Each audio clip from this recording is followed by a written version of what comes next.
একটা বাজে বিষয় নিয়ে কথা বলব, অনেকের কাছেই বাজে।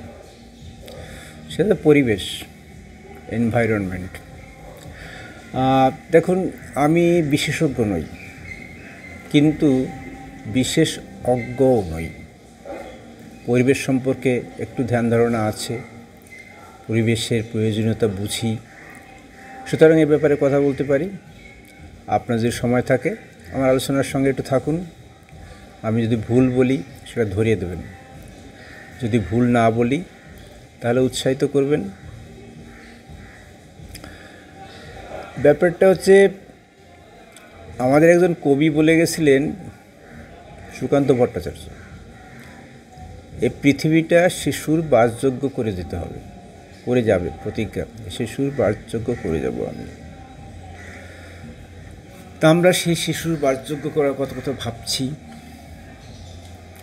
আজকে যেসব শিশুরা শৈশব পেরিয়ে 20-21 বছর বয়সের মধ্যে পড়েছে, তারা একটা চরম সংকটের মধ্যে যেতে যাচ্ছে। বাসযোগ্য করার বদলে অবাসযোগ্য আমরা করছি, আর সেই জন্যেই আমার বিষয়টা বাজে বিষয়। প্রাক শিল্পযুগ, যেটাকে আবিধানিকভাবে বলা হয় 1750 থেকে 1850, অর্থাৎ শিল্পযুগের প্রস্তুতি যুগ। এই যুগটাকে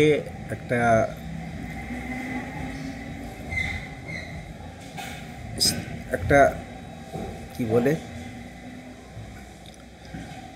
ভারসাম্যের জায়গাটা রেখে আমরা তুলনা করি পরবর্তী সময়ের বিষয়টা। তা সেই প্রাক শিল্পযুগে যে তাপমাত্রা আমাদের ছিল,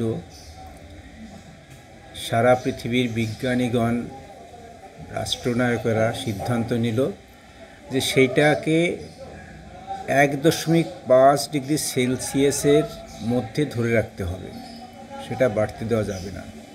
এবং সেই টার্গেটটা প্রথমে ছিল 2030 সালের মধ্যে। কিন্তু ঘটনা দেখুন, আমরা অনেক প্রস্তুতি নিয়ে শেষ পর্যন্ত 2024 সালে সেই রেকর্ড আমরা স্পর্শ করে ফেলেছি। পৃথিবী দেখেছে, রেকর্ড করেছে যে 1.6 ডিগ্রি সেলসিয়াস তাপমাত্রা পৃথিবী হয়ে গেছে, 5-এর থেকেও বেড়ে গেছে।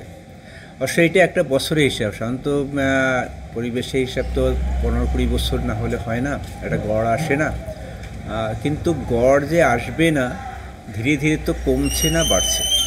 আর সেই বাড়ার জায়গাটা এখানে আসছে। আর 6 বছর আগেই আমরা টার্গেটে পৌঁছে গেছি। এখন তো টার্গেট বিনির্ভর জীবন, আমরা সব কিছুই টার্গেট করি। প্যারিস চুক্তি হয়েছিল 2015 সালে, সেটা কার্যকরী হওয়ার কথা ছিল 2016 নভেম্বর থেকে।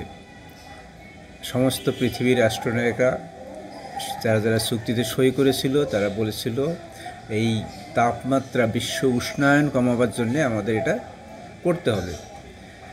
কিন্তু সেটা কয়জন আমরা মানছি, কয়জন মানছে না। এর আগে আমেরিকার প্রশ্ন, যে আমেরিকার সবচেয়ে বড় আমাদের কর্ণধার, পৃথিবীর কর্ণধার বলে তারা নিজেরাও তো দাবি করে, তারা যা চায় তাই হতে হয়, মানে তারা অন্তত সেই জিনিসটা তারা চায় যে আমরাই সব। ট্রাম্প যখন এর আগের দফা এলো, তখন এই প্যারিস চুক্তি থেকে বেরিয়ে গেল।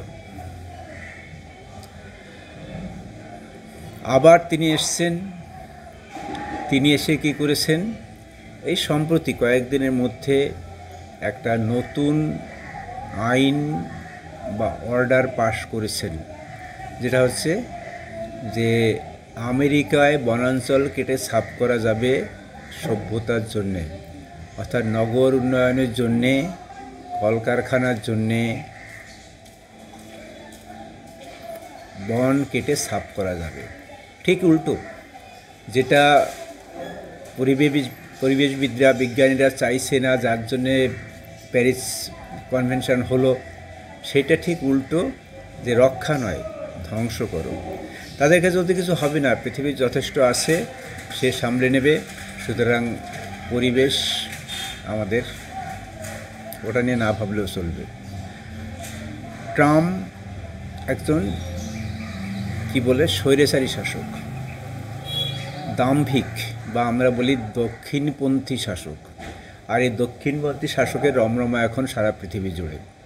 জার্মানি, ইউরোপিয়ান কান্ট্রি যেমন আছে, তেমনি আমাদের ভারতবর্ষ এও তো এক দক্ষিণপন্থী কট্টর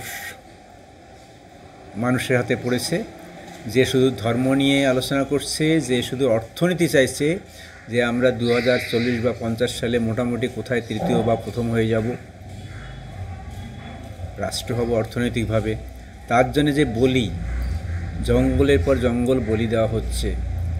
ভারতবর্ষে জঙ্গলগুলো সাফ করা হচ্ছে খনির জন্যে, মাটি থেকে খনিজ পদার্থ তোলার জন্যে। বনাঞ্চল, আদিবাসীদের কথা, সমাজসেবীদের কথা, কারো কথায় কোনো পাত্তা দেওয়া হচ্ছে না। এইটা আমাদের কি আনছে?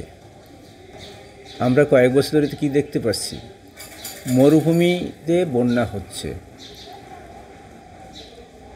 সম্প্রতি হয়ে গেল কোথায়? আরবে, অর্থাৎ আরবিয়ান কান্ট্রিতে বন্যা কল্পনা করা যায়নি, ভাবা যায়নি। সেখানে জলের তলায় ডুবছে, ভাসছে, গাড়ি ঘোড়া, বাড়ি, যা কিছু আছে ভাসছে।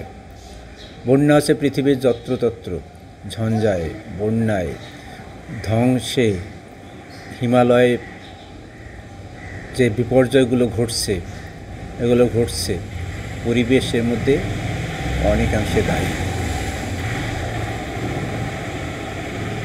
আমরা সেটা ভাবছি না।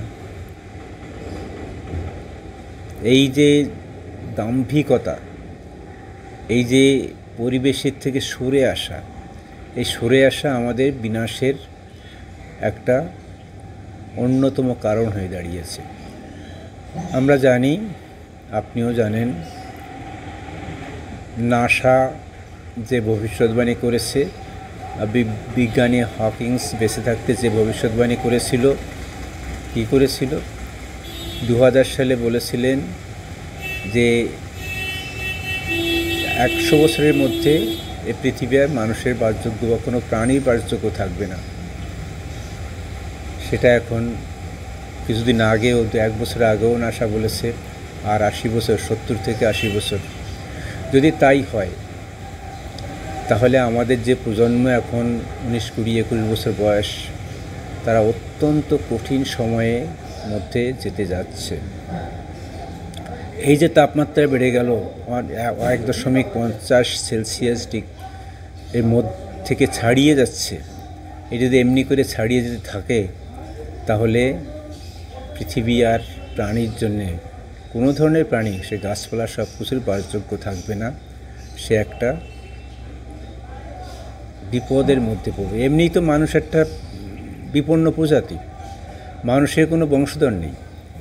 আমরা যে মানুষগুলো আছি, হোমোসেপিয়েন্স, তার দ্বিতীয় কোনো সংস্করণ আর পৃথিবীতে নেই, যারা নতুন পরিবেশে নতুনভাবে খাপ খাওয়াবে। সাধারণত তাই হয়েছে যে কোনো একটা প্রাণী যখন পৃথিবীতে এসেছে, সে একটা পর্যায়ে গিয়ে খাপ খাওয়াতে না পেরে ধ্বংস হয়ে গেছে, পৃথিবী থেকে উচ্ছেদ হয়ে গেছে। যেমন ডাইনোসরসের কথা আমরা জানি, তারা পৃথিবীতে টিকতে পারেনি। অসংখ্য প্রাণী, গাছপালা টিকতে পারেনি। তারা সেই সময়ের যে জলবায়ু যে অবস্থা, সেইটা নিয়ে এসেছিল, কিন্তু সেই তারপরে যে পরিবর্তন হয়েছে, সেই পরিবর্তনে খাপ খাওয়াতে পারেনি, তারা ধ্বংস হয়ে গেছে। মানুষও তো তাই। মানুষ যে কোটি কোটি বছর আগে পৃথিবীতে এসছে, কিন্তু একটা সময় এসে তার পরিবর্তন হতে হতে হতে হতে এখন তার আর কোনো বংশধর নেই। আগে যে অনেক রকম ছিল, নিয়ান্ডারটাল ছিল, ইত্যাদি ইত্যাদি, যে বংশধররা ছিল। নিয়ান্ডারটাল বললাম, এটা হচ্ছে শেষ, সবচেয়ে কাছের, 10 লক্ষ 12 লক্ষ বছর আগে ওরা ছিল। তারা নেই, শেষ হয়ে গেছে। আর আমরা শেষ হওয়ার পথে। আমরা শেষ হয়ে গেলে এ পৃথিবী আর মানুষ থাকবে না। কারা থাকবে জানি না, তবে মানুষটা থাকবে না। কিন্তু আমাদের করণীয় কি? আমরা কি সত্যি কিছু করতে পারি না? তরুণ প্রজন্মের উপর অনেক ভরসা করতে হয়, যে রাষ্ট্র ব্যবস্থায় এমন একটা জায়গা আনতে হয়, যে ব্যবস্থায় যে মেজারমেন্টগুলো নিতে বলে, সেই মেজারমেন্টগুলো নেওয়া দরকার। যা যা করা দরকার সেটা করা দরকার। দিল্লিতে নিঃশ্বাস নেওয়া যাচ্ছে না। সারা বিশ্বে যে 100টা দূষিত সিটি আছে, শহর আছে, তার ভিতরে ভারতবর্ষে মাত্র 83টা। 100টার মধ্যে 83টা ভারতবর্ষে দূষিত সিটি, এটা রিসার্চ বলছে। আমরা গর্ব করে বলছি যে আমরা 2040 বা 50-এ পৃথিবীর অন্যতম ধনী রাষ্ট্র হব, অন্যতম রাষ্ট্রতে সামনে এগোবো। পিছনে সৈন্যবাহিনী থাকবে তো, মানুষ থাকবে তো, গাছপালা থাকবে তো, পশু পাখি থাকবে তো। আমাদের কিছু করণীয় আছে কি না সেটা আমাদের ভাবতে হবে।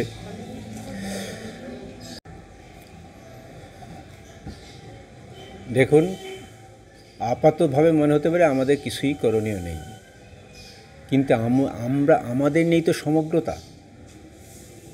আমরা যদি প্রত্যেকে ভাবি তাহলে সেই ভাবনাটা একটা রূপ পাবে এবং সেইটাই হয়তো পৃথিবীকে আরও বেশি দিন মানুষের বাসযোগ্য করার দিকে এগোবে। চলুন ভাবি, কিছুটা ভাবি, জানি এবং আমাদের মতো চেষ্টা করি। আমি কি করতে পারি জানি না, আমি গাছপালা লাগাই, বাগান চর্চা করি, আমি অনেক কিছুই যেটা পরিবেশ ক্ষতিকারক সেগুলো নিজেকে বিরত রাখি। গাড়ি চালাই না। হ্যাঁ, বলতে পারেন পকেটে পয়সা থাকলে তো গাড়ি চালাবে। যেটুকু পারি, সিগারেট খেতে পারি তো, সেটা খাই না। অনেক কাজই করি না যে কাজটা পরিবেশ সহায়ক নয়। আমরা সবাই সেটু করি। যারা আপনারা বড়, অনেক বড়, যাদের মতামতের অনেক দাম আছে, যারা বিশেষজ্ঞ, তারা তাদের অভিমতটা বেশি করে জোরালোভাবে জানাতে পারেন, প্রচার করতে পারেন, যাতে আমরা একটা সঠিক রাস্তায় বের করি। মানুষ যাতে এগুলো ভাবনা চিন্তা করে। আমার কথা শুনে হয়তো কেউ ভাবনা চিন্তা করবে না। ওই যে বললাম, আমি বিশেষজ্ঞ নই, কিন্তু আপনার কথা অবশ্যই ভাবতে পারেন, আপনি দৃশ্যে দেখাতে পারেন। আপনার কথা আস্তে আস্তে রাষ্ট্রনায়কদের কাছে যেতে পারে। আর মানুষ যদি সামগ্রিকভাবে ভাবে, তাহলে রাষ্ট্রনায়ক বাধ্য হতে পারে এই পদক্ষেপ থেকে সরে আসার। ধন্যবাদ। ভালো থাকুন, সুন্দর থাকুন, শিশুর বাসযোগ্য করে তুলুন এই পৃথিবীকে।